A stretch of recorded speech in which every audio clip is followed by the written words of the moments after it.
Olá, turma, tudo bem com vocês? Boa tarde, bom dia, boa noite. Eu não sei em que horário você vai estar vendo essa aula, mas aqui é a nossa primeira aula gravada. A gente já teve um pouco a nossa conversa, né? Na nossa aula ao vivo, alguns momentos, algumas trocas de informação, de conhecimento, um prelúdio do que vai ser um pouco a disciplina.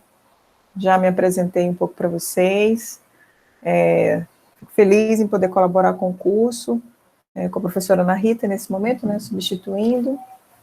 E aí, a disciplina, então, como a gente havia conversado, vai ser ministrada, então, por mim, né, pela professora Maiara Tânia Pinheiro Gomes, como já falei para vocês, sou farmacêutica, pela professora doutora Beatriz Martins de Sá, a professora Beatriz ela é bióloga, né, acho que também já tinha exposto para vocês, e a professora doutora Rafaele Souza Borges. Eu não tenho certeza se ela é bióloga ou é biomédica, professora Rafaele, eu acho que ela é biomédica. E aí a disciplina ficou dividida, então, entre nós três. O nosso tempo é muito curto, são apenas, 73 dias letivos, que vai dar, em média, uns 9 encontros, e aí a gente, como eu já tinha explicado antes, só reforçando, a gente vai ter aí uma média de 3 encontros por professora. Eu dei uma olhada no cronograma, vou tentar trabalhar o máximo que eu puder com vocês, para vocês não ficarem prejudicados, mas, querendo ou não, sem aula prática, né, fica difícil, né, fica um pouco também inviável para vocês terem o melhor rendimento. Mas no que, com licença, mas no que couber de conteúdo, mesmo de explicação, que estiver ao meu alcance, fazer vocês entenderem, eu não sou uma citologista nata, né, eu não sou uma microscopista, né, mas do pouco que a gente trabalha aqui e ali, do uso que a gente faz disso também na nossa profissão, eu vou tentar passar para vocês. Então, eu peço desculpa aqui nesse horário, que esse horário foi das turmas anteriores que eu dava aula, né, que era manhã e tarde, mas aí no caso nosso horário é às 14h30, né, seria às quartas-feiras, uma média de 4 horas aulas, né, e uma coisa que eu já deixo de regra para vocês, assim, o horário a gente não tem como cumprir, né, que vocês vão estar livre para assistir a aula no melhor momento para vocês, mas quando a gente tiver aula ao vivo, que você esteja presente, porque nessas aulas nós vamos fazer atividades, talvez uma ou outra, né, às vezes eu aproveito. E também quando eu pedir trabalhos, quando eu solicitar a entrega de trabalhos, que eles sejam feitos no prazo. Nem sempre eu costumo gravar com a câmera ligada. Hoje eu gravei, mas vai ter dia que não vai estar com a câmera ligada. Eu peço desculpa se eu não vou estar olhando para a câmera o tempo inteiro, porque para mim o mais importante é focar na aula e explicar, tá? Não estou preocupada aqui com a minha aparência, maquiagem, cabelo, não. Estou preocupada com o conteúdo que eu for ministrar para vocês, tá bom? Lógico, eu só não posso vir aqui fazer qualquer coisa na frente de vocês também, né? Para não ficar exposta.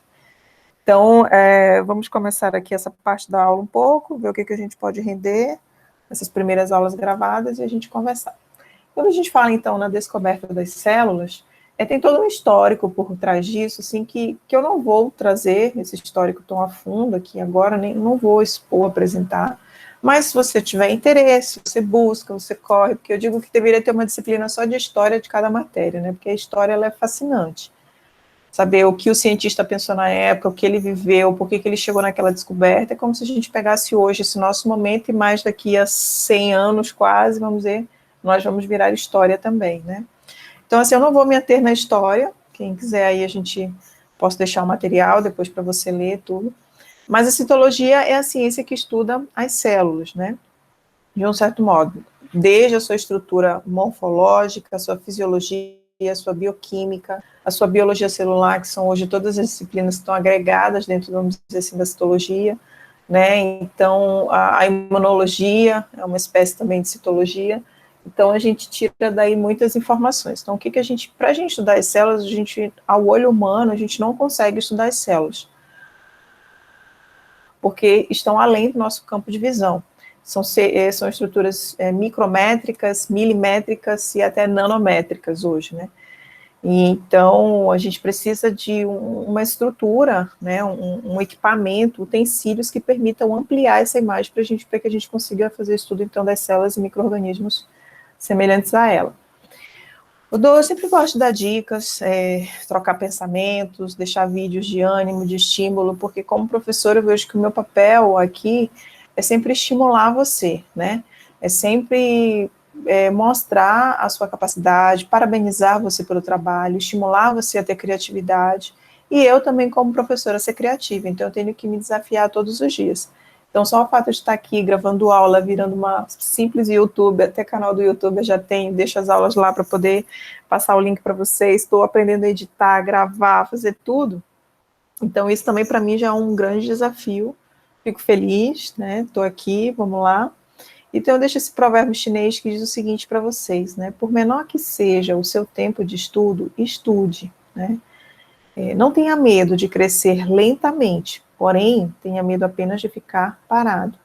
E isso eu digo muito fato para vocês. Se vocês não têm o hábito de fazer um planejamento diário ou um planejamento semanal, porque a memória está muito boa, essa seria a justificativa como vocês são jovens, eu não digo isso só pelo fato da memória ser boa. Eu digo que você tem, sim, que planejar. Sabe por quê? Eu faço isso. Isso aqui é um planner, ó, que eu tenho. Eu não fico, durante uns anos da minha vida, eu não fico sem ter esse tipo de agendinha, em que eu anoto tudo que eu vou fazer durante o dia. Tudo, tudo. Eu dedico todo dia 30 minutos para estudar, vamos dizer, o inglês, né, porque eu não sou fera nele, mas eu quero me tornar, eu disse que nessa quarentena eu vou ficar fluente mais do que nunca no inglês. Então, tudo está anotado. Sabe o que é legal disso aqui?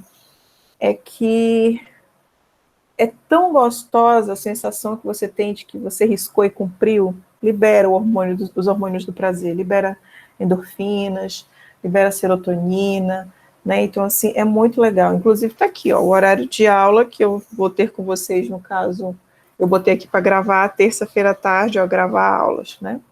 Então, aqui, quando eu atendo pacientes, faço prescrição, por conta da naturopatia, da cosmetologia e tal, tudo. E os artigos dos alunos, que tem que escrever, trabalhar, corrigir, enfim, tá? Mas planejem-se. E aí eu vou dedicando tempo em tempo da minha vida. Eu vou dedicar 1 hora para isso, 3 horas para aquilo, 2 horas para isso, meia hora, e uma coisa eu não deixo é ter as minhas meditações, as minhas preces, as minhas orações, e praticar minha atividade física, né? Eu sempre pratico minha atividade física todos os dias, porque isso oxigena meu cérebro e melhora e faz eu ter o melhor rendimento em qualquer coisa que eu vou fazer.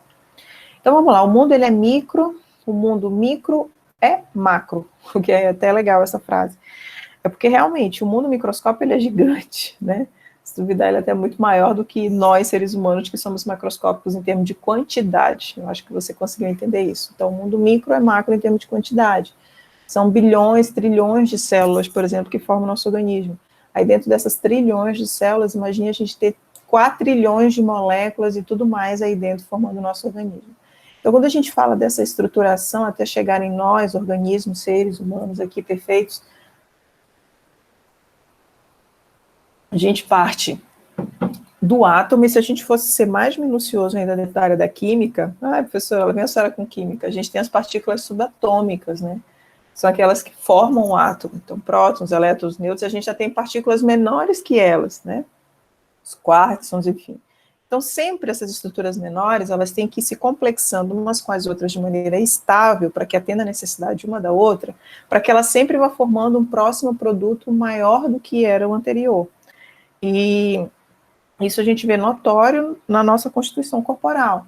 Então, eu vou pegar aqui a canetinha para apontar para vocês, pegar o laser. Então, aqui, o que a gente presencia bem aqui nesse nosso estudo aqui?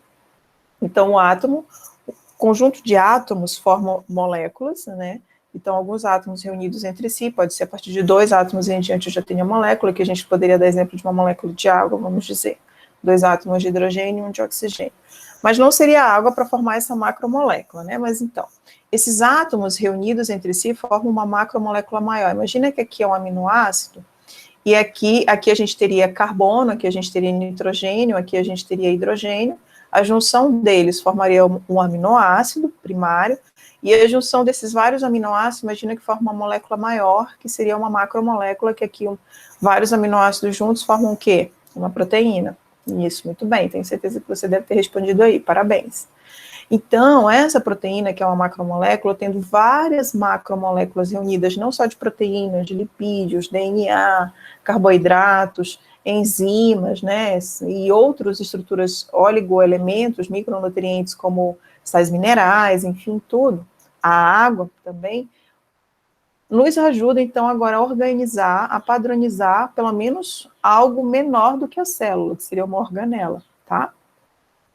Então, essa organela, eu não vou aqui trabalhar em origem, em as teorias, tal, talvez até a professora Rafael entre um pouco nessas origens, né? Eu posso passar para ela e dizer para ela trabalhar mais esse aspecto. É que eu já vou entrar um pouco mais na citologia para a gente ir para a histologia mesmo, tá? Então, eu formaria uma organela, vamos dizer que é a mais primitiva de todas, essencial à vida para nós seres eucarióticos, no caso é a mitocôndria, né? Porque ela é responsável pela nossa respiração celular. E aí várias organelas juntas formam uma célula, tá bom? E aí várias células juntas formam um tecido. Vários tecidos unidos entre si, tipo tecido epitelial, tecido conjuntivo, tecido muscular, né, tecido cartilaginoso, sei lá, enfim, vários tecidos unidos, a gente chega num órgão, tá? E aí também, aqui, um tecido ele é feito por vários tipos de células, tá? E esse órgão unido com diversos outros órgãos, porque um órgão sozinho não faz verão, então vários desses órgãos unidos a outros órgãos, eles começam a formar uma rede de trabalho constituída por um sistema, né? Por que seria um sistema? Tem que ser sistemático. Então, cada um faz a sua função dentro da sua morfologia, da sua bioquímica, do seu pH, e geralmente um pode sim, se comunicar com o outro, e que nessa comunicação o pH de um não pode interferir no pH do outro. Um exemplo clássico, a gente tem disso no aparelho digestivo, quando o bolo alimentar, né, sai do estômago com pH muito ácido, e que quando ele já está entrando em nível de duodeno, ele sensibiliza o duodeno a disparar um mecanismo bioquímico que estimula glândulas ali anexas, mais precisamente, e a própria parte do intestino delgado a produzir algumas enzimas que vão neutralizar aquele bolo alimentar que está saindo do estômago de natureza muito ácida. Então, ou seja, eles se comunicam e se respeitam. Então, esse mecanismo ele tem que trabalhar muito bem a sua homeostasia, para que esse bolo alimentar, então, agora chegue em nível de intestino com um pH mais básico, tá? Então, tem que ter esse trabalho bem legal, assim, né, entre os sistemas. E esses conjuntos de sistemas trabalhando em harmonia formam o que nós chamamos de um organismo. No caso aqui, o exemplo foi o nosso organismo humano, a espécie Homo sapiens, é um pluricelular, né, aeróbico, dependente totalmente, né, então nós somos seres que precisamos de oxigênio, tá bom? Saindo desse nível, que a gente quer trabalhar um pouco é a célula, né? Então, a célula, essa estrutura não é essa estruturinha circular perfeita, como a gente olha nos livros, de jeito nenhum, isso é uma questão didática, mas a célula é uma estrutura compartimentada.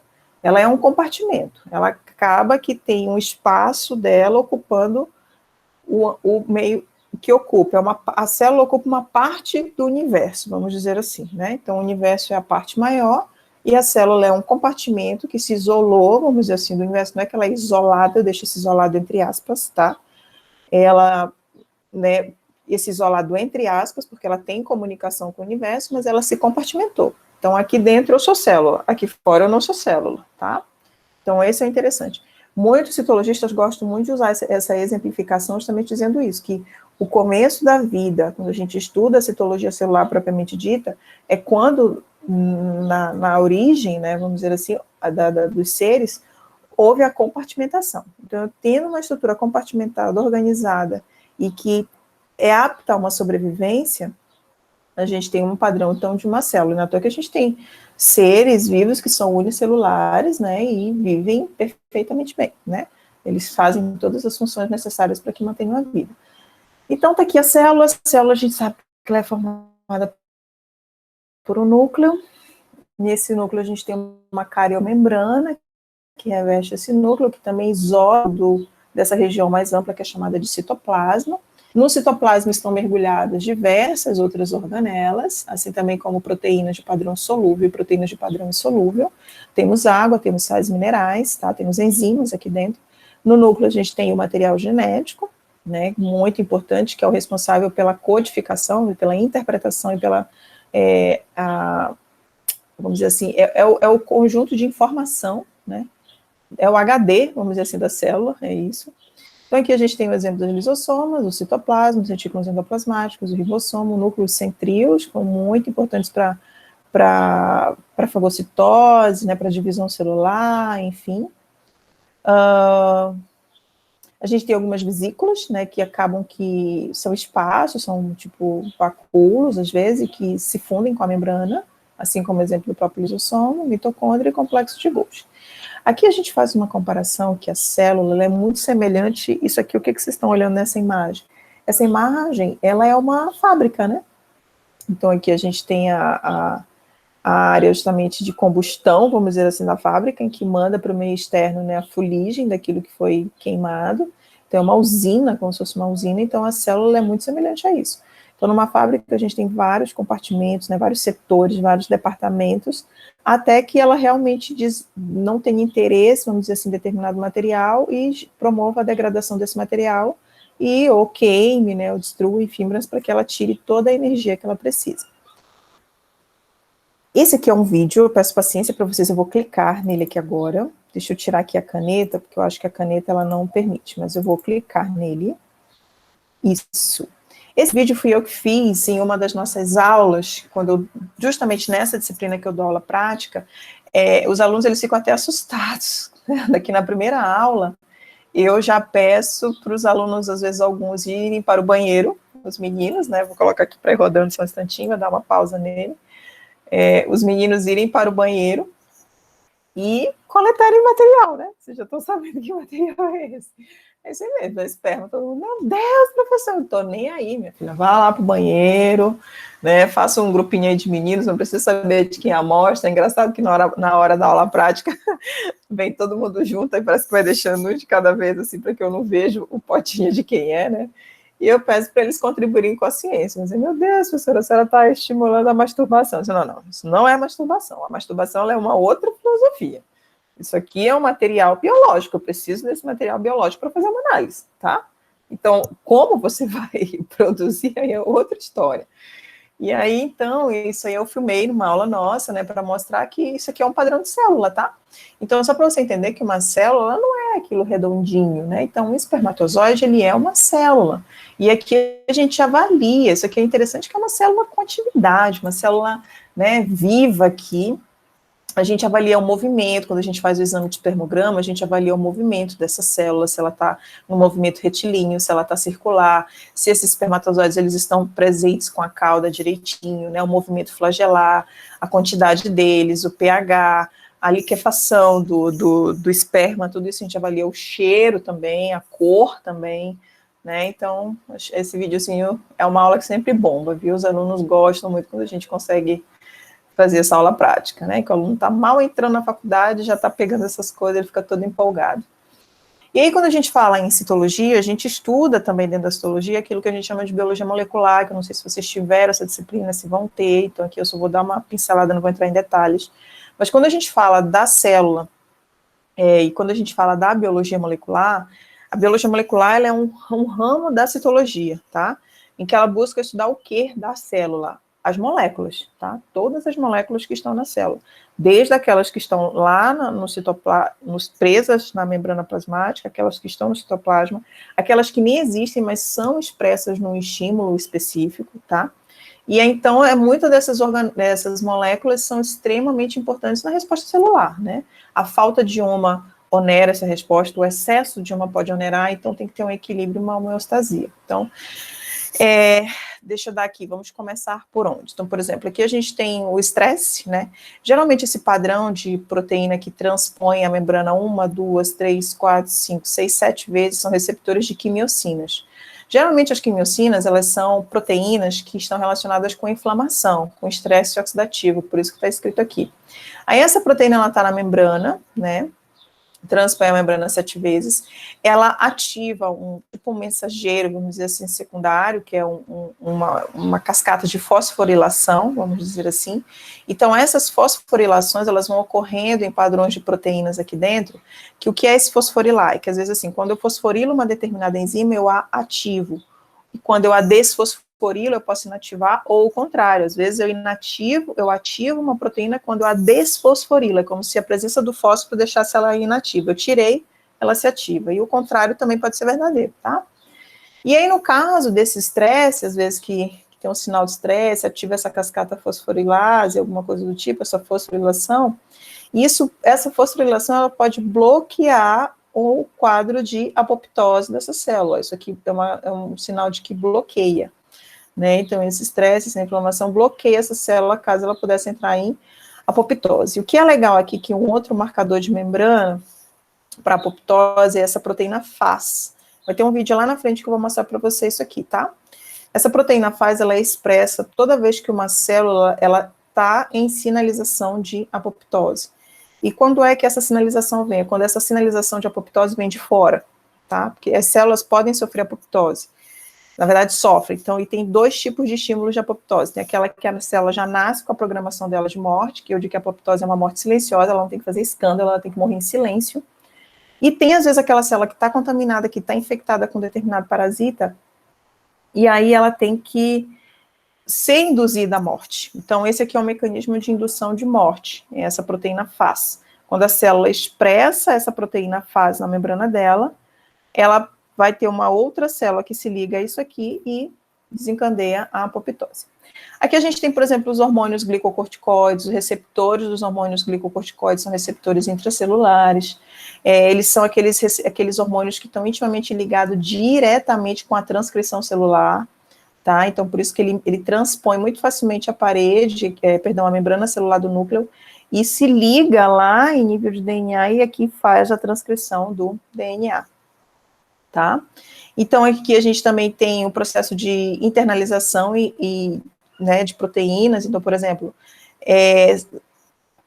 na membrana da célula, se determinadas proteínas são capazes de capturar uma outra proteína externa, é como se isso pesasse na membrana, e isso começa a formar uma vesícula de internalização, tá? Então, por exemplo, a gente tem o próprio exemplo aqui desse receptor de quimiocina, tá? Aqui a gente tem outros fatores de proteínas, também de fosforilação, outros receptores de membrana, canais de cálcio, né, enfim. Então é só para mostrar um pouco essa maquinária. O cálcio está muito envolvido não só com a absorção externa dele, mas com a liberação de cálcio também da vesícula que guarda cálcio, que é o retículo sarcoplasmático. E esse cálcio, ele influencia demais em todas essas interações aqui desses receptores de membrana, tá? Porque senão, o cálcio, ele não é só para osso e dente, o cálcio, ele é um cofator importantíssimo para diversos processos celulares, um deles é a secreção celular, tá? Um deles é a contração muscular, né? Então, o cálcio, ele é um mineral extremamente importante, tá? Para a biologia celular, de um modo geral. Quando a gente fala na citologia, eu estou te trazendo assim, essa aula é uma aula de curiosidades dentro da citologia, tá? Eu vou chegar, acho que gravar uma aula para vocês, um pouco de membrana celular. E aí eu digo para a professora Rafaela, depois quando ela começar logo depois de mim, ela continuar um pouco dessa citologia em outros pontos que eu não dei para vocês. Mas aqui é uma aula de curiosidade, tá? Então, quando a gente fala em citologia, a gente fala em fagocitose. Por que a gente fala que é santa fagocitose? Todas as células realizam fagocitose, com exceção daquelas anucleadas, que são as hemácias. Então, assim, toda célula tem que se alimentar. Agora, o que define, acho que você deve lembrar do seu segundo grau, se é uma pinocitose ou se é uma... me ajuda a lembrar, tem a pinocitose, que a gente divide como partículas líquidas, e eu esqueci agora o nome, mas eu espero que vocês lembrem. Se eu lembrar, quando eu editar o vídeo e colocar, eu vou colocar no texto. E tem aquela de partículas sólidas, né? Mas, assim, a gente aprende isso no segundo grau, que fulano é de partícula líquida e fulano é de partícula sólida. Na verdade, não é isso não, gente, isso não é verdade não, isso é mentira, tá? A gente não divide entre ser sólido ou líquido. O que faz a gente ter essa divisão entre sólido e líquido, o tipo de fagocitose, a pinocitose gente, eu esqueci o outro nome, mas eu sei que você deve ter lembrado. Falhou aqui a memória. É o tamanho dela, tá? É o tamanho, não é a característica física, se é líquido ou é sólido, tá bom? É o tamanho em micrômetros dessa molécula que faz a gente definir se ela teria um padrão que a gente consideraria de líquido e o outro sólido. Por quê? Porque a líquida, a gente imagina que ela transpõe a membrana sem precisar de um transportador, ela transpõe numa zona específica, ela passa por um canal, sem, né? O tamanho dela não dificulta a entrada dela. Enquanto que a sólida, não. Ela já requer, talvez, um canal de membrana mais específico, ou um transportador, por conta do tamanho. Deixa eu ver se vai rodar esse videozinho aqui também. Esse vídeo aqui, se for, vai mostrar um processo de endocitose de uma ameba, né? Então, ela se alimentando, o movimento desse micróbio no ato de alimentação dela. Então, a fagocitose é comer, tá? Agora, preste atenção nos movimentos. Aí depois, então, deixa eu ver se ele vai rodar. Acho que vai. Isso, rodou. Presta atenção. Isso aí foi uma filmagem feita mesmo em laboratório, não foi eu que fiz, aí realmente eu tive acesso, busquei, pesquisei na internet. Olha o movimento do citoplasma, gente. Olha o citoplasma, e à medida que o citoplasma vai se movimentando, quem vai acompanhando? A membrana. A partícula que está sendo fagocitada está bem aqui, ó. Olha como o citoplasma se movimenta de uma maneira que busca confluir, né? Obstruir. O parasitante dele percebeu, ó, ele viu que ele está preso. Agora vai ver que ele está preso. Tava vacilando, bem. Podia pôr um meme aqui agora, algum hashtag, alguma coisa. Vacilou, mano. E aí, então, ele ficou nesse vacúolo temporário. Isso aqui é um vacúolo. Esse aqui ainda não seria um fagolisossomo. Por que ainda não seria um fagolisossomo? Ele só vai se tornar e olha, vê que o restante da maquinária continua trabalhando aqui, ó. Tem coisas migrando para cá, tem um movimento de citoesqueleto que precisa continuar a trabalhar nesse processo. Então, o que aconteceu de fato nesse vídeo? Vou voltar só um pouquinho aqui para vocês, tá?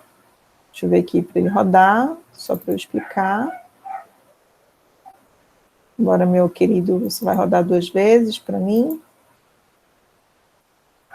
Tá, deixa eu voltar só um pouquinho. Aí eu vou ver se ele roda de novo, só para a gente continuar a dar uma explicação. Meu HD aqui não piscou, mas vamos ver se ele vai rodar. Acho que ele não quis rodar. Travou agora um pouco, eu não vou querer sair da... Ah, beleza, pronto, que ele é um pouquinho lento. Então tá aí, ó. O que você tá vendo aí? Tá aqui o parasita, ó, ele tá bem aqui. Se é um parasita, não é porque a gente viu que ele é um parasita, porque a gente viu que ele tem movimento, né? Mas poderia ser uma partícula, um metal, alguma coisa do tipo também. O que fez essa célula migrar no sentido desse parasita foi as proteínas de membrana que esse parasita tem, tá? Que interagiram com as proteínas de membrana da membrana plasmática da célula. Esse foi o primeiro contato que eles fizeram. Posterior a esse contato, quando a célula interpretou isso, ela mandou uma sinalização para a sua parte interna. E sim, depois dessa sinalização interna, é que esse citoesqueleto todinho se movimentou e trouxe o citoplasma todinho a favor. Então, eu até brinco com os alunos. O ato de fagocitar, o ato de emitir pseudópodes, ele é um ato da membrana plasmática sozinha, letra A. Letra B, ele é um ato do citoplasma sozinho, ou letra C, ele é um ato tanto da membrana plasmática quanto do citoplasma junto. Qual que você marca? Dou-lhe uma, dou-lhe duas. Letra C. É isso mesmo, ele é um ato de participação tanto da membrana plasmática, quanto, porque a membrana plasmática é a primeira que vê, né? Quanto também do citoplasma, tá? Então é fantástico, né, gente? Aquilo ali é high-tech, alta tecnologia, é fascinante. Deixa eu ver se esse outro vídeo aqui vai rodar. Esse vídeo é bem legal. Deixa eu ver se ele vai rodar aqui. Acho que vai.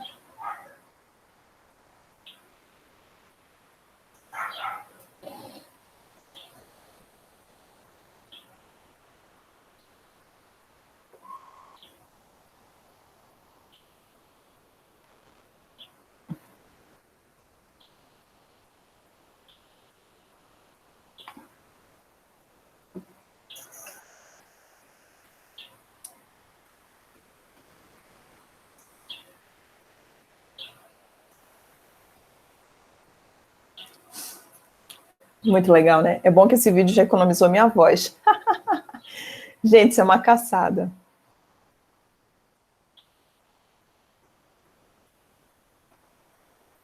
Muito rápido, né? Esse vídeo aí é fascinante, é muito rápido. Gente, você conseguir fazer isso aí é fantástico. Bora ver se ele roda de novo? Acho que vocês querem ver de novo, né?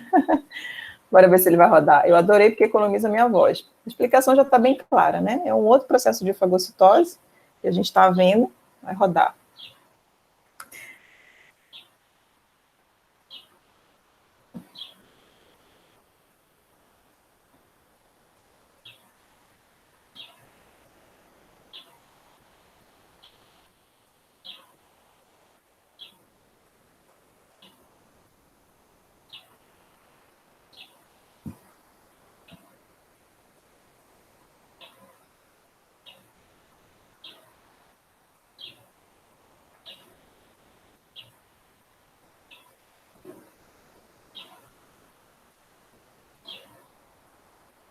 Observa que tem 2 fragmentos, tem um outro bem aqui, né?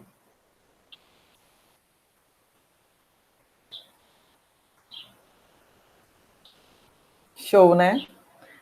Muito legal. Vocês observaram que tem 2 fragmentos de bactéria. Você pode dizer, mas professora, por que ele correu só atrás de um e não do outro? É porque a célula não tem poder cognitivo, tá, gente? Ela age por interação, simplesmente. A interação físico-química. Então, vamos dizer assim, que a interação química primordial foi com aquele fragmento. O outro vai vir se for em outro momento. Agora, geralmente, o neutrófilo, quando ele fagocita, ele não faz uma quantidade excessiva de fagocitoses. Então, ele pode até ter fagocitado essa, depois conseguir processar essa, depois ir fagocitar outra, mas depois de algumas horas, 7 horas, 12 horas, ele morre, tá? Ele é uma célula que, após a fagocitose, ele morre. E quando isso acontece no tecido, com licença, gente, o olho está coçando. E quando isso acontece no tecido, isso gera pus, tá? Então, neutrófilo, pus, nada mais é do que neutrófilo morto por mim e por você. Então, se você tem crise de identidade, se você acha que você não é especial, você é muito especial, tá? Eu já começo desde aí. Então, é bem legal, né, gente? Agora, preste atenção numa coisa, nesses 2 vídeos, só vou sair dessa tela preta aqui. Naqueles 2 vídeos que eu te mostrei antes, quando a célula fagocita e a partícula fagocitada está lá dentro, seja uma bactéria ou não, aquela primeira vesícula formada é um vacúolo apenas, tá? Ele vai se adaptando, ele vai se tornando um vacúolo de digestão à medida que aquele processo vai acontecendo dentro da célula. E ele chega a se tornar fagolisossomo quando os lisossomos se fundem ali. Aí essa fusão lisossomal é que leva as enzimas que vão digerir aquela partícula que está ali dentro, tá? E isso é uma outra maquinária também envolvida, que é um conjunto de proteínas que parece uma trilha de trem, assim, que vai mexendo e levando o lisossomo até lá. Então, é uma maquinária fantástica, tá? Vamos ver se esse vídeo vai rodar também. Então, essa aula eu tentei trazer bastante vídeo para vocês. Vou ver se vai rodar. Se ele não rodar aqui, eu vou passar direto, mas eu coloco eles para vocês depois que eu tenho o vídeo no computador e eu compartilho com vocês, tá? Vamos ver aqui como seria uma invasão viral. Então, tá, isso aqui provavelmente é um linfócito, tá? Então, aqui são hemácias. Isso aqui, ele tá marcado com um composto fluorescente, tá? Um anticorpo aí que marcou essa célula, ela ficou assim. Vamos ver o que vai acontecer aí. É uma invasão viral. E vamos ver o que vai se desenvolver nessa célula aí. Vamos ver junto. Então, tá aqui, ó. O vírus, provavelmente, na verdade, esse é o vírus. Esse aqui são células do nosso organismo.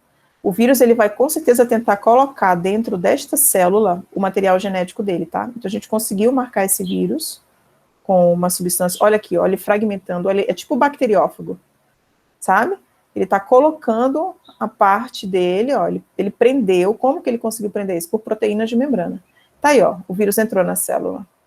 Um pedaço do vírus está dentro da célula. E ele vai procurar o material genético dessa célula. Bom, essas células estão parecendo hemácias, estão parecendo, não tenho certeza, tá? Parece muito hemácia. Se for hemácia, dizer, professora, ele não tem material genético. Então, assim, de cara a gente diria que ele não vai conseguir se reproduzir, né? Mas ele vai usar a maquinária que tem necessária ali dentro para ele, né? O que couber ele vai conseguir usar. Mas ele pode promover a morte dessas hemácias, a lise dessas hemácias, né? E aí, então, isso também não é bom, tá? Então, acho que você viu esse vídeo também. Vamos passando, avançando. E aí a gente vai para um quadro que a gente fala de mitose e apoptose. A mitose, ela é muito importante para que a multiplicação celular, né? A multiplicação de células somáticas. O que é isso? Daquelas células que estão com a sua carga genética máxima. Eu preciso só que elas se multipliquem, que elas expandam. Eu não quero dividir essa carga genética ao meio, eu não quero formar gametas. A gente tem meiose com a finalidade de formar gametas. A meiose é uma divisão celular importantíssima para a reprodução. A mitose é para a manutenção da vida. Então, as células têm que sofrer mitose, ao mesmo tempo que as células sofrem mitose, elas também têm que morrer. Todas as células têm um tempo de vida. E essa morte, ela tem que ser uma morte sem escândalo, viu, gente? Ela não é uma morte escandalosa. É uma morte que a gente chama de apoptose, que é a morte programada da célula, que ela pode vir de um estágio natural, quando a célula está envelhecida, ela expressa proteínas na membrana que diz que ela está morta, que ela está morrendo, e a gente vem um outro grupo de células que reconhece essas proteínas e fazem, vamos dizer assim, a limpeza ou fagocitam aquela célula. E a gente tem também aquela morte celular que pode ser induzida por vírus, por conta de uma célula estar infectada com parasita intracelular obrigatório, expressa essa proteína na membrana, e também vem assim um grupo de células citotóxicas que não deixa essa célula se manter em vida, porque se eu deixar essa célula se manter em vida, ela é um reservatório de um vírus, vocês devem concordar comigo. Então, se eu mato a célula toda, eu consigo bloquear a reprodução desse vírus. Imagina que é mais ou menos hoje o que a gente pode estar passando agora com a situação da SARS, com a situação da Covid. Né? Então, vamos dizer que no futuro a gente consiga ter uma vacina, vamos dizer, celular, que estimule células do nosso organismo a matarem melhor as células onde o vírus está se multiplicando. Tá? Então, aqui, esse vídeo, ele é um vídeo de mitose, vamos dizer assim, a célula está se expandindo, ela duplica o material genético dela, todas aquelas fases lá que vocês lembram, né? Aquela fase lá de muita multiplicação do material genético, a gente tem a primeira, que é a prófase, vamos dizer assim, a gente tem a metáfase, a gente tem a telófase, a gente tem a anáfase, isso em nível de mitose, tá? Então, eu vou clicar aqui, prestem bem atenção, porque esse vídeo ele é bem rapidinho, tá? É rápida a divisão celular. Olha, então, todo esse citoesqueleto e citoplasma trabalhando, a duplicação do material, vê que ele fica bem fininho, delgado, tá? Então, ele está se duplicando. A cromatina no núcleo, ele vai começar a se estrangular, vocês estão vendo, ó? Começa, isso, começa a formar as cromatinas condensadas, essas cromatinas vão para as placas, para os polos, né, que aqui é aquela fase de telófase, e a gente vem aqui a anáfase, que é justamente a fragmentação desse citoplasma. Ele termina, ele corta bem no meio, mas seria essa segmentação. Deixa eu voltar aqui para vocês um pouquinho, para ver se ele roda de novo. É aula meio que ao vivo, né, gente? Gravando, mas é ao vivo. Isso, presta atenção. Olha a movimentação desse citoesqueleto, gente. Aí, para poder ter também essa multiplicação da cromatina, essa duplicação. Já que eu vou dividir, eu tenho que duplicar, né? Formação das cromatinas, fiquei no centro, metáfase, acho que é anáfase, me lembrem, alguma coisa assim, e aí a segmentação bem aqui, ó. Formei 2 células. Muito rápido, né? Fantástico. E esse vídeo aqui é show de bola. Esse vídeo ele é uma paródia da apoptose. Acho que ele tem acho que ele tem 1 minutinho e pouco, 2 minutos. Vou pedir para rodar. Ele tá um pouco turvo, tá? Isso é dele mesmo, é desse vídeo. Ele é assim. Mesmo que eu passe para você só o próprio vídeo, ele vai ser desse jeito. Mas aqui a gente quer mostrar uma apoptose, uma paródia sobre a morte celular da apoptose. Então, essa célula, por exemplo, aqui é uma célula que está expressando fatores de morte. Ela está amarelada, está esverdeada, ela está começando a expressar proteínas que deixam ela assim, que são proteínas que marcam de apoptose. Enquanto que essas outras células estão todas saudáveis. Então, deixa eu clicando aqui para ir rodando. Tem uma paródia fazendo apoptose. Te Esperando, do Luan Santana. Vamos lá. Eu acho bem legal essas coisas, porque faz a gente descontrair. Foi produzido pela Universidade de Anhanguera, Bauru, São Paulo, pela professora de patologia Laís Anvers. Achei bem bacana. Baixa aí o volume, se for um pouco. Células saudáveis, células doentes. Aqui tem uma célula NK, provavelmente, isso é uma célula citotóxica, que sai da circulação sanguínea, ela não surgiu do nada, tá, gente? Ela saiu da circulação sanguínea para vir resolver esse problema aqui, tá?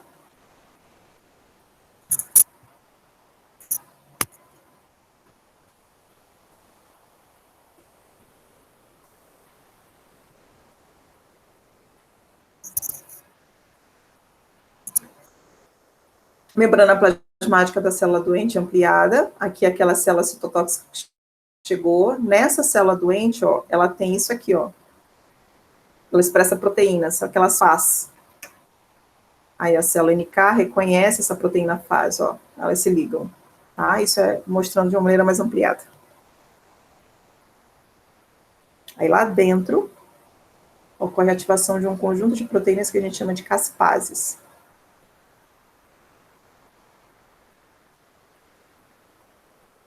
Depois eu passo o vídeo sozinho, porque eu vou falando um pouco agora, você não vai ouvir tanto. Mas aí essas caspases, elas recrutam uma procaspase 8, que a gente fala, que é um pré-ativador dessa caspase, então seria procaspase essas aqui, ó. para se transformar em caspase 8. O que são caspases? São proteínas ligadoras de cisteínas, tá? Ela liga onde tem cisteína. Então, a caspase 8 está ativada agora, e ela vai para onde tem cisteína para ligar, ela ativa a caspase 3. Então, de 8, ela começa a ativar várias caspases 3, tá? São proteínas de apoptose, viu? Caspases. Aí tem várias agora caspases 3 ativadas, tá vendo? Aí a caspase 3, ela rompe e degrada outras proteínas que expressem cisteína nessa padrão proteico, que praticamente são todas, né? Então ela sai ligando em todo mundo que tem cisteína, ou seja, para promover morte, porque se eu consigo quebrar a proteína, eu estou degenerando a célula, é como se eu estivesse desnaturando uma célula, tá? E aí, se ela vai lá para a mitocôndria, né? Então, imagina, essa cascata, ela promove um sinal crescente de proteínas de morte, né? Proteínas que estão fragmentadas, tá? Então, isso aí libera lá na mitocôndria o citocromo C. Então, se a mitocôndria começa a liberar o seu citocromo C, ela não tem mais o que fazer, tá? Ela não tem mais que realizar oxidação. E aí, esse citocromo C, então, ele ativa uma outra proteína chamada de APAF1, que essa PAF1, ela vai ser uma recrutadora de caspases também dentro da mitocôndria. Então, tipo assim, agora está na hora da mitocôndria morrer também. Uma vez a mitocôndria morrendo, a célula não tem como mais fazer respiração. Então, a célula tem que morrer. Então, a gente começa a formar a PAF1. Quem induziu a PAF1 foi a liberação do citocromo C. E esse citocromo C ele só foi liberado porque a gente teve ativação de caspase 8 e caspase 3. E a gente forma, então, o apoptossoma. Ou seja, é a máquina de formação de apoptose. Então, a apoptossoma ativa a caspase 3, mais ainda também, dentro, vamos dizer, da mitocôndria. Então, eu tenho mais caspases 3 ativadas. Então, eu vou ter mais proteínas degeneradas, mortas, quebradas. Então, olha aí, as caspases 3, elas vão chegar, isso aqui é uma proteína, ó. Elas vão ligar aqui agora, e olha o que vai acontecer. Quebra, rompimento.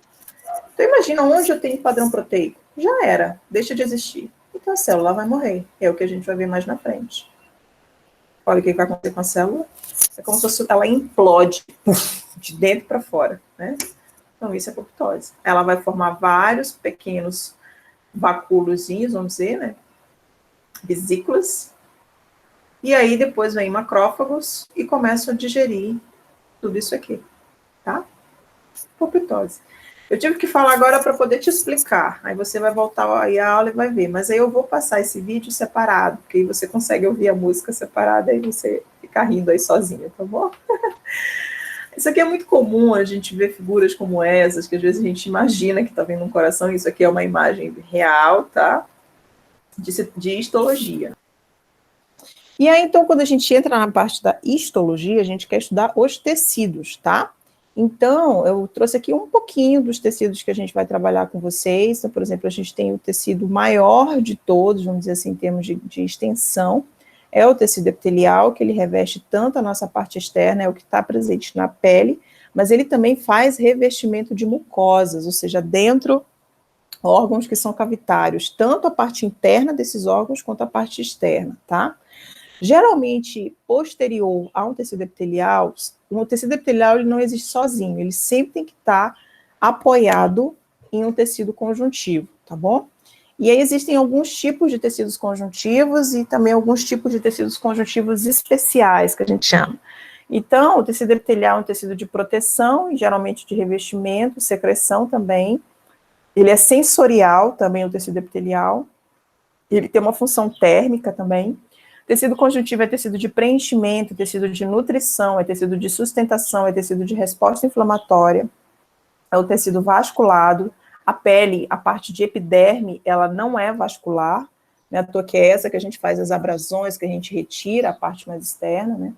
Aí, geralmente, posterior, então, seria epitelial, conjuntivo, a gente tem tecidos musculares, a gente tem o padrão liso e o padrão estriado. Né, a gente tem também o tecido ósseo, que é um tipo de tecido conjuntivo, a gente tem o tecido adiposo, que é um outro tipo de tecido conjuntivo, e a gente tem também o tecido cartilaginoso, que é um outro tipo de tecido conjuntivo.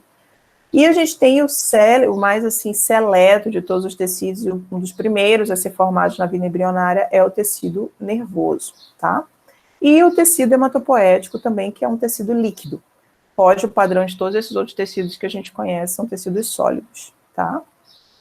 Então, quando a gente fala em pegando essa brincadeira toda, e agora a gente tentando entender um pouquinho mais de como as células trabalham, como elas se comunicam, eu trouxe aqui também um pouquinho para a gente lembrar da estrutura das membranas, tá? Como é que essas membranas interagem, porque eu preciso que vocês relembrem isso ou entendam isso, para que a gente vá trabalhar mais na frente com histologia. Eu tenho que entender isso para poder raciocinar de como esses tecidos eles ficam bem organizados entre si, por que essas células ficam bem juntinhas umas das outras.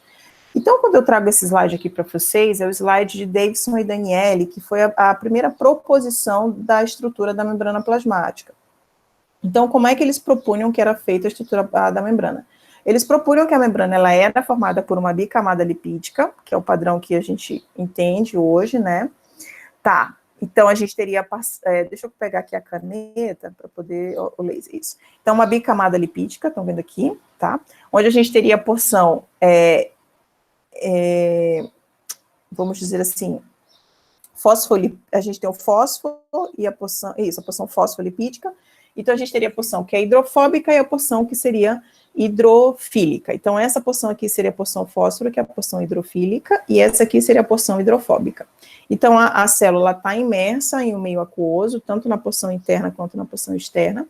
Só que ele diz assim, que o padrão de proteína que era proposto por eles, as proteínas, elas não eram aquelas proteínas que estão transpondo a membrana. Eles diziam assim, não, a proteína que está presente na membrana celular é uma proteína que ela ocupa toda a extensão da membrana celular, tá? Ela está em toda a extensão da membrana. Então, desde a parte externa, desde a parte interna, e ela se une formando um canal. Então, é como se a membrana toda fosse caramelizada por proteína, tá? Não tinha um vãozinho dela que não tivesse proteína. É isso que eles entendiam, tá? Então, esse é o modelo de Daniele, Davidson e Daniele, como vocês possam querer assim entender. Esse é um primeiro modelo. Então, tem proteína e tem lipídio, tá? E aí, o segundo modelo, ele adaptou, né, ele fez entender melhor essa fisiologia do primeiro modelo, porque o primeiro modelo, ele deixava muitas lacunas. Quais? Se a célula era toda revestida por um padrão de proteína contínuo, era só um tipo de proteína? Ou tinha uma variabilidade proteica? Tá, aí se fosse só um tipo de proteína, ela era contínua. Tudo que passaria na célula só passaria por aquele padrão de proteína? Então, todas as moléculas teriam que ter o mesmo padrão? Então, isso começava a gerar discussões, questionamentos, né? Assim a gente vai fazendo pesquisa. E aí, então, realmente veio o modelo do mosaico fluido, que é o modelo de Singurini e Coulson, que a gente entende que continua o padrão fosfolipídio da bicamada, porção hidrofílica, porção hidrofóbica, e que tem proteínas sim, só que existem proteínas de vários padrões, tá? E essas proteínas, elas não ocupam a extensão de maneira uniforme da membrana, não. Existem proteínas que são extrínsecas, que existem só no meio externo, proteínas intrínsecas e proteínas transmembrana, e cada uma com um padrão molecular diferenciado. Então, isso é bom pensar, porque isso dá variabilidade de comunicação, isso dá variabilidade de interação celular, sabe? Isso não deixa a célula presa, engessada, para que ela tenha só um padrão proteico e interaja só com o padrão de complementação daquela proteína. Então, isso aqui promove muito mais interação com o ambiente. Então, a célula ela é a unidade fundamental dos seres vivos. Por quê que a gente coloca? É a unidade organizada capaz de formar um ser vivo. Porque ela respira, né? Porque ela se alimenta, a gente vai ver aqui. Ela é a menor estrutura biológica capaz de ter vida autônoma, a gente sabe disso, né? Que existem seres unicelulares. Eles são classificados como unicelulares e pluricelulares. Quanto à alimentação, eles são classificados os seres quanto autótrofos e heterótrofos. Nós somos seres heterótrofos, nós não temos a capacidade de sintetizar nosso próprio alimento. Porém, existem os seres autótrofos, que geralmente são aqueles seres relacionados com o processo de fotossíntese. E aqueles que não realizam fotossíntese, que obrigatoriamente, na maioria, realizam respiração celular, são seres heterotróficos. A gente vê que existe o ciclo da vida.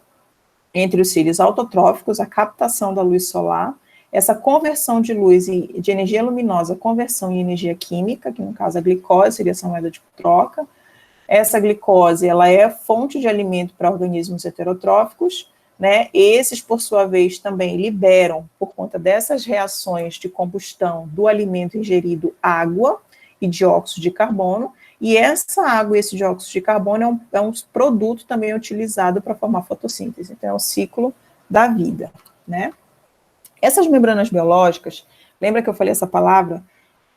Quando é que a gente começa a estudar a membrana biológica? Quando a gente entende que teve a compartimentalização, formou um compartimento, tá? Eu selecionei, eu sei o que é interno e eu sei o que é externo, porém esse compartimento não é uma panela de pressão, fechado. Ele permite trocas, ele permite comunicação. Então, sem compartimentalização, não há seres vivos. Então, as membranas biológicas são exemplos clássicos disso.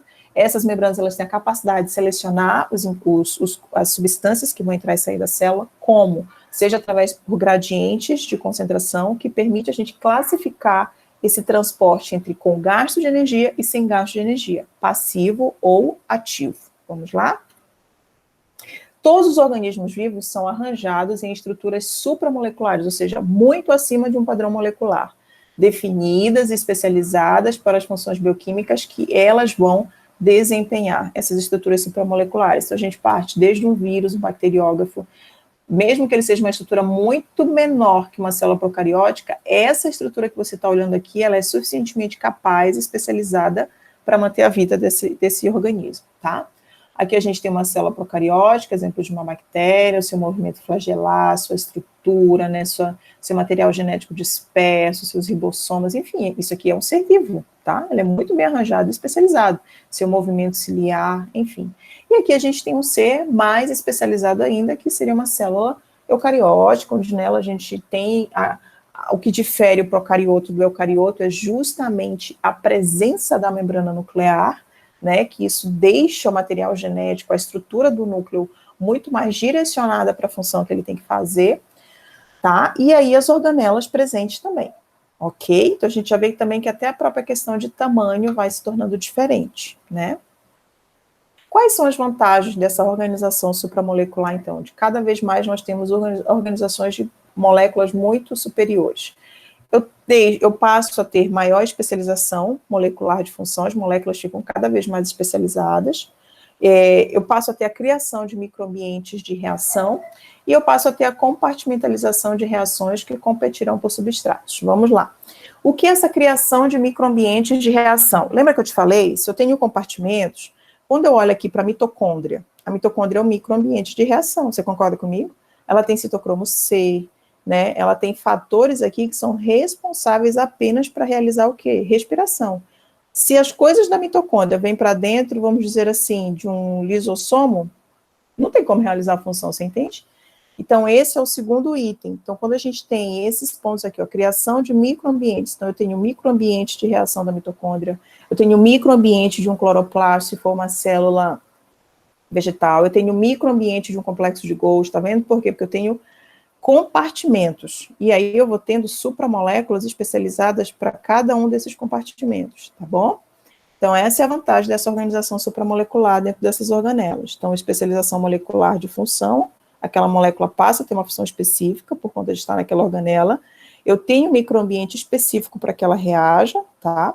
E essa compartimentalização das reações que competiriam por determinados substratos. Então, assim, eu formar esses compartimentos, eu impeço com que determinados fatores de proteína aqui venham competir com outras proteínas presentes, vamos dizer, no citoplasma, tá? Ou seja, dela extravasar, dela sair desse microambiente e fazer uma função onde não é para ela estar, tá?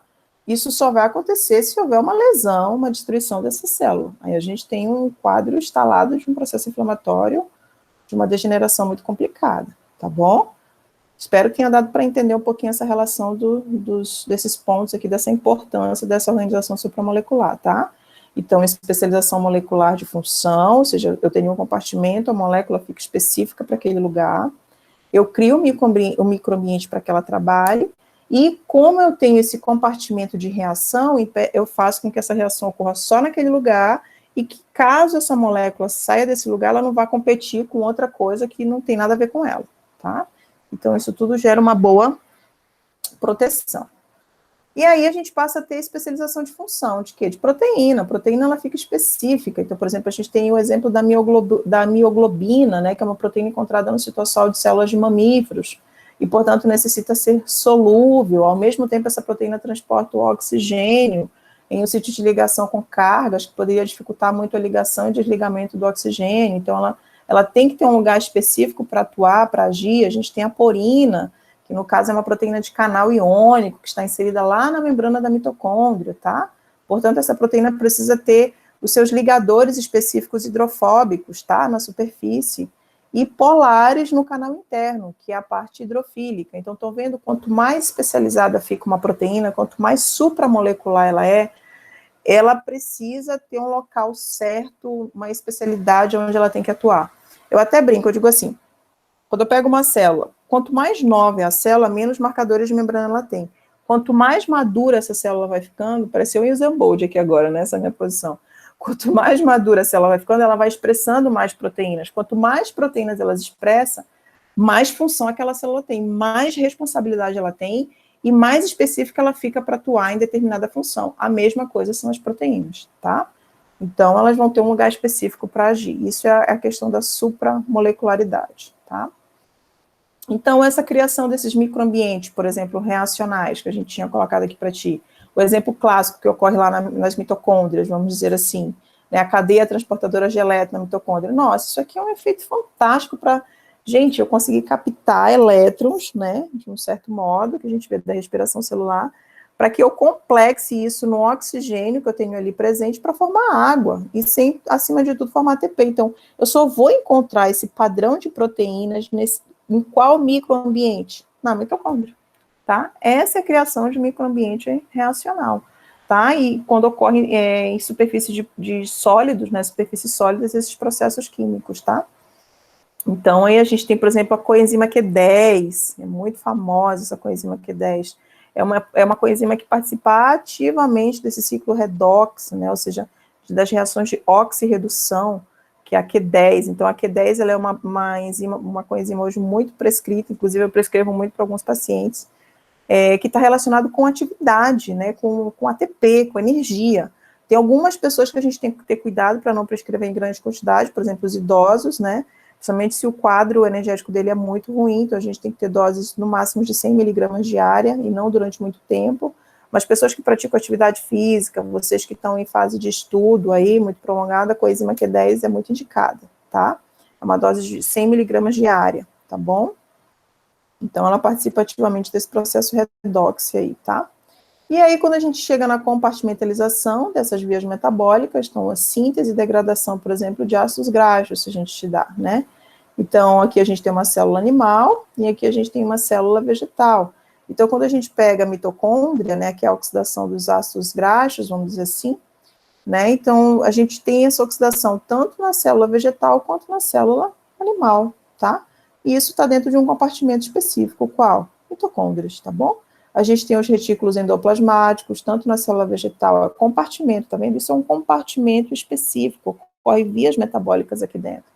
Então, a gente tem o quê? Síntese de fosfolipídios, né?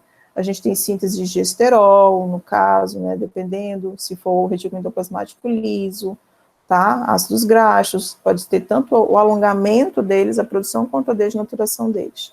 A gente tem o citossol, né? Também, nos padrões das duas células, os peroxisomos, os cloroplastos, estão vendo? Isso são os compartimentos que têm suas funções bem específicas e com suas vias metabólicas bem determinadas, tá? E quando a gente sai um pouco dessa bioquímica da célula, desse compartimento, a gente entra na biofísica da membrana, tá? Quando a gente fala em biofísica, a gente quer entender como é a interação física da membrana e das organelas. Então, a gente vai levar em consideração o quê? As ligações da membrana, né, o tipo de ligação que ela faz são do tipo intermoleculares, ou seja, entre moléculas, são do tipo de polo induzido, Van der Waals, permanente. As proteínas de canal, os poros que estão presentes, tá, nessa membrana, as zonas de difusão facilitada, os receptores e os operadores, tá? Então, a gente vai ver um pouquinho dessa biofísica. Então, quem seriam os canais ou os poros? São os canais positivos e negativos que estão lá na superfície da membrana celular. Então, um exemplo clássico de um canal positivo é o canal de sódio, é o mais importante de todos, é o maior de todos. É especial, além de ter uma carga, né, de característica positiva, também ele apresenta um portão, ele tem uma porta, né, ele é o mais pesado, é o mais robusto de todos. E esse canal, ele tem uma influência muito grande com o potencial elétrico de membrana, tá? que é justamente isso. Ele está fechado no potencial de repouso. Vamos lá, gente, eu vou tentar fazer, eu vou desenhar aqui para vocês. Tá aqui, deixa eu pegar a caneta. Paciência aí um pouco, vamos lá. Eu tenho aqui a membrana celular, tá? Vou colocar aqui MIC, vou tentar desenhar aqui, seria o meio intracelular, e o MEC. Opa, seria o meio extracelular. Vou puxar um pouquinho mais para cá. Tá. Bom, quando a célula está em repouso, a membrana celular, a gente diz que ela está no potencial de ação dela em repouso, ela está positiva por fora e negativa por dentro, tá? Por que isso? O fato da gente ter a membrana plasmática permite a gente ter essa concentração de gradientes, né? E a gente tem sempre mais sódio fora da célula do que dentro. Em contrapartida, eu tenho muito potássio dentro e pouco potássio fora. Quem mantém essa distribuição assimétrica desses íons é a bomba de sódio e potássio. É um transporte ativo. Então, ou seja, quando a gente está em repouso, quando a membrana celular está em repouso, quem está muito ativo para manter essa carga positiva fora e negativa dentro é a bomba de sódio e potássio. E pensa uma coisa, mesmo que vocês não gostem de química, mas a gente tem que lembrar, o sódio, ele é um dos elementos mais eletropositivos que tem na tabela periódica. Então, para onde o sódio vai, a carga sempre vai ficar positiva. Então, aonde eu tiver mais sódio, eu vou ter mais carga o quê? Ai, gente, desculpa. Vou ter mais carga o quê? Positiva. E para onde o sódio vai, a água vai atrás também, tá? E aí, então, em repouso, eu tenho a bomba de sódio e potássio trabalhando muito, tá? Para que ela mantenha essa positividade fora e essa negatividade dentro. Ou seja, para cada 3 sódios que ele manda para fora, 2 potássios entram. Então, isso gera tipo um déficit eletrônico. E aqui também a gente fala desse bendito canal. Deixa eu ver se eu consigo desenhar. É como se ele fosse assim, ó. Tá? Essa aqui seria a porta, tá bom? Aí aqui eu teria outra parte do canal, tá? Então, o elemento químico, ele teria que passar por aqui. Tá bom? Só que no estado de repouso, ele está fechado. Por quê? O sódio seria esse rapazinho bem aqui. Gente, pensa comigo. Se a célula já está trabalhando para manter o repouso, e quando eu falo que ela está trabalhando para manter o repouso, eu estou dizendo o quê? Que ela está usando a bomba de sódio e potássio para manter sódio lá fora. O que eu vou ter que abrir a desgraceira desse portão para o sódio entrar? Se eu já estou trabalhando para ele ficar lá fora. Então, o repouso, para eu manter um estágio de repouso celular, eu tenho que gastar energia, tá? E como é que está a polarização da membrana nesse momento? Ela está positiva por fora e o quê? Negativa por dentro. Por que ela está positiva por fora? Por conta da eletropositividade do sódio. Só que quando eu despolarizo essa membrana, eu vou ter o efeito contrário. Agora vocês vão ter paciência aí um pouquinho, porque eu vou pegar a borracha e vou apagar essa baguncinha aqui que eu fiz, porque senão ela vai aparecer, acho que no outro slide. Então, olha só. Agora eu despolarizei, galera. Deixa eu ver aqui, não vai ter esse momento da despolarização, mas eu vou usar aqui esse slide para te mostrar, tá? Então, agora, o que eu fiz? Eu despolarizei. Então, eu vou tentar fazer aqui bem legal, para vocês entenderem, eu não estou com pressa, se a sala ficar longe, problema, não estou nem aí, como diz o caboclo, dane-se. Positivo por fora, negativo por dentro. Isso aqui é o quê, turminha? Isso é repouso, tá? Se eu despolarizo, eu vou ficar agora negativa por fora e o que, turminha? Positiva por dentro. O que aconteceu aí agora, meu bem? Pensa comigo. O ato de despolarizar não pode gastar energia. Então, você já pensou, o que aconteceu com a bomba de sódio e potássio agora? Ela deu uma down regulation, não é que ela deixou de trabalhar, nunca que ela vai deixar de trabalhar, senão a gente morre. Mas ela foi suprimida. A atividade da bomba de sódio e potássio na despolarização, anota aí no teu caderno. A atividade da bomba de sódio e potássio na despolarização, ela é suprimida.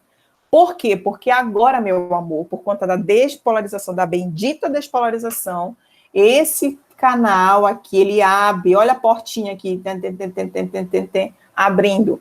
Quando essa porta abre, o que eu tenho muito lá no meio externo? Tem demais que faz o meio externo ficar positivo. O que eu tenho muito lá? Sódio. Eu abri a torneira, jorra sódio para dentro da célula. É por isso que a célula fica agora o quê? Positiva, porque o portão se abriu e sódio entrou. Isso é o ato de despolarizar. Tá? Ok?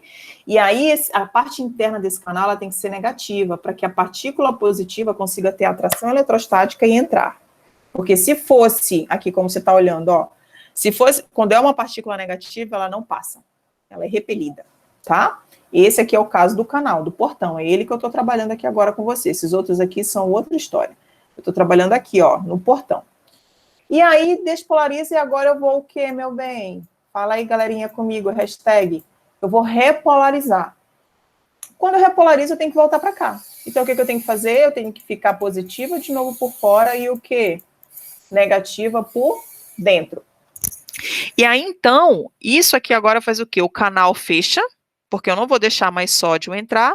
Então, anota aí, na repolarização, o que acontece? O canal de sódio fecha e a bomba de sódio e potássio volta a ter uma atividade superior do que a do canal. Beleza? Deu para entender? Então, bora lá. Quando eu estou no estado de repouso, quem está em alta atividade? Bomba de sódio e potássio. Canal de sódio está o quê? Fechado. Quando eu mudo a milivoltagem da membrana, eu consigo fazer o que agora? Eu estou só pondo aqui, gente, porque está tendo um barulho de obra aqui do lado, eu não sei se vai atrapalhar vocês. Então, quando eu despolarizo, que eu mudei a milivoltagem, eu saí tipo de 0 milivolt para 70 milivolts, né? Porque isso é carga elétrica, isso é show de bola, adoro isso. E tem inclusive medicamentos que a gente indica para pacientes com base nesse padrão aqui. É muito show de bola, que é a base de física quântica. Então, o que a gente direciona aqui agora? Então, a bomba, ela não deixou de trabalhar, anota isso, porém, ela está com uma atividade suprimida em relação agora, por quê? Porque abriu o canal do sódio e jorrou sódio para dentro da célula. E na repolarização, a gente tem um pouco do retorno do que era o repouso. Então, o canal de sódio fecha e bomba de sódio e potássio volta a ter a sua atividade. Gente, eu vou apagar aqui, tá? Desculpa se essa aula ficar muito grande, mas é porque eu tive que gravar essa aula para vocês um dia anterior, então eu não quero perder tempo. Tá bom? Então, isso foi o que a gente falou do canal de sódio, tá? O canal de sódio é esse B aqui, é o que tá bem aqui no meio, tá bom? É esse Bzinho aqui. As outras proteínas que estão na membrana que permitem a passagem de substâncias é, por exemplo, uma proteína transmembrana, que vamos dizer que ela tem uma carga positiva, só passa por essa proteína quem tiver uma carga negativa. Quem for positiva é repelido. E tem aquelas zonas de difusão facilitada, que a gente chama, que às vezes, por exemplo, isso aqui é o próprio lipídio. Quem é que passa por lipídio? Gordura dissolve gordura. Então, o outro lipídio passa por lipídio. Aqui, com certeza, é uma molécula de padrão polar. Ela não passa pela gordura. Então, eu preciso dessa proteína para carrear. Tá? Então, isso aqui é como se fosse só uma proteína carreadora. Tá? Aqui é uma proteína portão e aqui é uma zona de difusão facilitada. Tá bom? Aí tem muito a ver, o diâmetro dos canais tem muito a ver com o tamanho e a forma da partícula que vai passar, tá? Então, os íons passam sempre na sua forma anidra. O que é isso? O que é a forma anidra? É sem água, tá? Então, ele não pode ir levando água com ele, senão ele fica grandão, inchado, não passa. Então, eles têm que passar sempre na sua forma de tamanho padrão. O que é um íon? Quando a gente estuda na química, um íon, ele é uma molécula, né, ou um átomo que perdeu ou ganhou elétrons. Ele está com uma carga de valência negativa, porque ele está com excesso de elétrons, ou ele está com uma carga positiva, porque ele perdeu elétrons, tá? Ok? Isso permite com que ele interaja, com que ele reaja. Então, a gente tem a constituição iônica do citossol em algumas células de mamíferos, isso aqui é muito importante, porque a gente tem ideia do que a gente tem, por exemplo, tanto no interior da célula quanto no sangue de alguns minerais, então potássio, sódio, o cloro, o bicarbonato, os íons cloros e os bicarbonatos, ácidos, os aminoácidos de proteína, o magnésio, que é muito importante, cálcio, tá? Então, assim, aí tem até essa perguntinha aqui embaixo, qual é a implicação dessa grande diferença entre concentrações de íon entre o meio extra e o citossol? Por que realmente eu tenho potássio, esse tanto de potássio aqui mais dentro do que fora? O que mantém isso, gente? É a compartimentalização, tá? Justamente a bendita polaridade que a membrana permite ter nesse gradiente de concentração, tá? Então, isso é física, isso é química, tá? Essa distribuição assimétrica dos íons, ela é necessária à vida, e quem mantém isso é a membrana plasmática, através do processo de transporte seletivo que ela tem, né? E que é muito influenciado pela carga das suas proteínas e tudo mais, pelo potencial elétrico de membrana também, tá? Então, a gente tem a zona de difusão facilitada, as EDF, né, aquela pouquinho. Então, essas aqui são as moléculas, tipo as moléculas que podem vir a ter afinidade para transpor essa região aqui. Então, essa afinidade, ela tem que ser em nível de polaridade, ou elas tem que ser polar passando em polar, ou apolar passando em quem é apolar, tá? Então, aí a gente tem algumas questões também em efeito sobre a concentração local de algumas substâncias, né? A gente tem o efeito sobre o transporte de solutos. Esse aqui eu vou deixar para explicar com mais calma em um outro momento. Eu vou deixar isso aqui para que a professora Rafaele, ela vai entrar um pouco mais em contato com vocês sobre isso, essa questão de transporte, tá? E aí, vamos aqui para os receptores, tá? De membrana. Então, o que a gente falaria um pouco desses receptores? Eles são sítios que possuem estrutura adequada à ligação de certas moléculas que, ao se ligarem, deslancham uma série de processos celulares.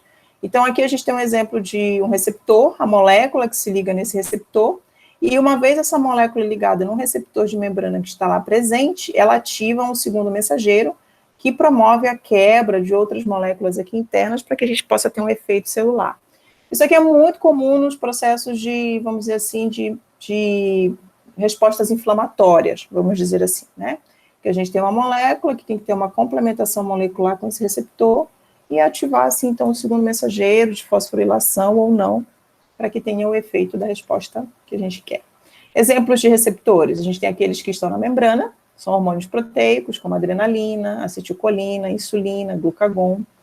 A insulina é muito legal, você pega esse exemplo aqui para você, porque a insulina, se imagina que ela é a insulina aqui, ela liga no receptor de insulina, eu gosto muito de dar esse exemplo, porque quando eu entrei na faculdade, eu achava que era a insulina que pegava o açúcar e jogava para dentro da célula, mas não, o efeito ele é cotransporte, né?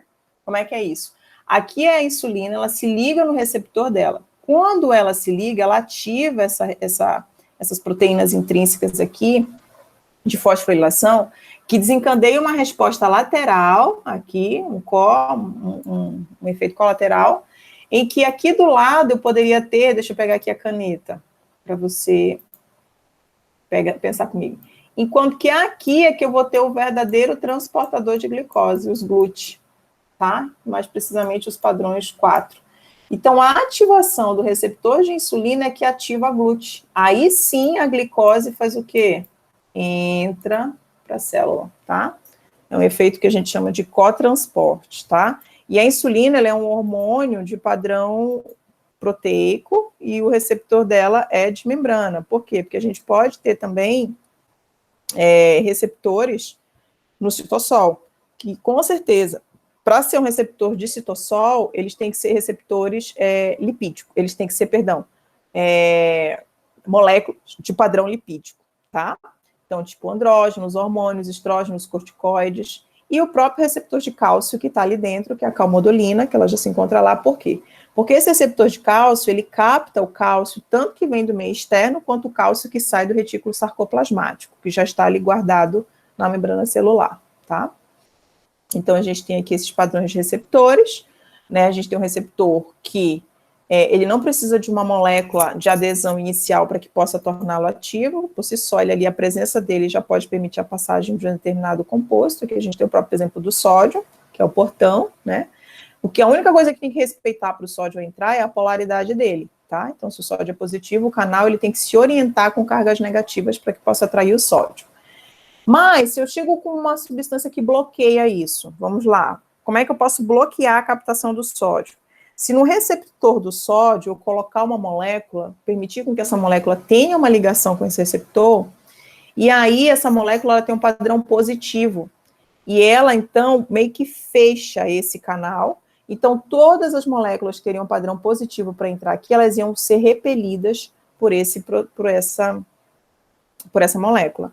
Aqui a gente cita um pouco um exemplo de um analgésico. É mais ou menos assim que o analgésico funciona. Ele meio que bloqueia esses receptores para que eu não tenha resposta celular aqui interna, e aí eu não tenha justamente a sensibilidade de dor, tá? Então, isso aqui seria um modelo farmacológico de alguns receptores. E quem seriam os operadores? O próprio nome já fala, eles trabalham muito, realizam transporte ativo. Tudo aquilo que a gente olhou ali até agora foi transporte passivo. Agora a gente entra na categoria dos transportes ativos. São aqueles que vão contra o gradiente de concentração. Todos os anteriores que a gente falou para você, eles iam a favor de um gradiente de concentração. Aqui é um sentido também unidirecional, tá? E a gente tem um exemplo da bomba de sódio e potássio, onde a gente tem uma enzima que trabalha, que é a sódio-potássio ATPase, que ela quebra o ATP para que ela possa transportar essa substância no gradiente contrário de concentração, tá bom? E aqui a gente tem um pouco já finalizando a ciranda celular, então vamos imaginar o seguinte, o que a mitocôndria faz? Respiração. O que o ribossomo faz? De montão? Proteínas. O que o complexo de Golgi faz? Secreção. Aí o que o lisossomo faz? Digestão, unindo ao retículo que faz a função de transportar. E eu, o centríolo, faço a divisão celular. É como se fosse uma musiquinha, tá? Então, a mitocôndria respira, para que o ribossomo também possa fazer síntese de proteína. Eu, ribossomo, eu sintetizo. Eu, o complexo de Golgi, eu secreto, tá? Tudo aquilo que o ribossomo produziu, ele manda para o Golgi para ser empacotado, para ser direcionado e secretado. Um exemplo de secreção do Golgi é o lisossomo, tá? Ele vem do lisossomo que veio a secreção do ribossomo. E aí, por sua vez, também os retículos transportam outras substâncias. O retículo também tem a função de não só de armazenar, mas também de transportar. E eu, o centríolo, faço a divisão celular. Essa seria a cirandinha da citologia, tá, galerinha? E aí, tudo isso, ele se resume em quê? Toda essa maquinária, tudo que a gente estudou um pouquinho até agora, eu não me aprofundei tanto em alguns assuntos, porque é uma aula um pouco específica e já entra muito em algumas partes muito bioquímicas, muito profundas, que eu acho que vocês vão ter a disciplina de bioquímica, ou já estão tendo, não sei, que tudo busca o equilíbrio de energia, que é o símbolo do yin e do yang, do Ving e do ou Vang, como queira dizer, né? Que é justamente o equilíbrio energético entre as reações de metabolismo, entre o catabolismo e o anabolismo, tá? Então, o yang é aquela energia, a energia, vamos dizer assim, do tudo que está ao nosso redor, a energia do movimento. E a Ving seria a energia que é concretizada, é o yang se transformando em Ving, e as duas têm que se equilibrar, tá? Então, eu agradeço vocês pela aula de hoje, peço um pouco de desculpa aí pelos breaks, alguns errinhos que eu fiz aqui agora. Se eu vou, né, agradeço, vou ver se eu consigo editar, mas se não, fica assim mesmo, e eu vou editando para as próximas, tá?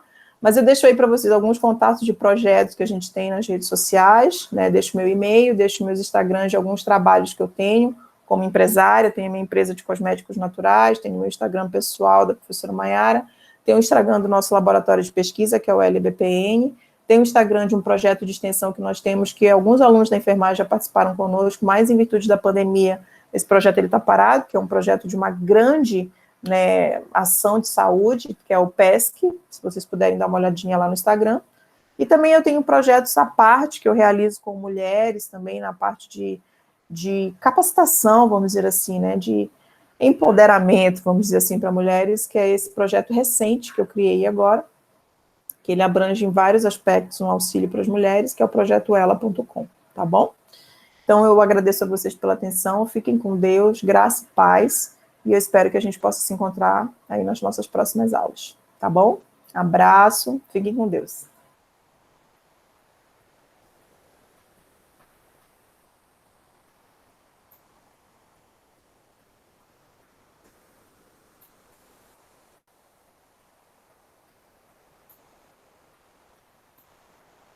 Ixi, demorei.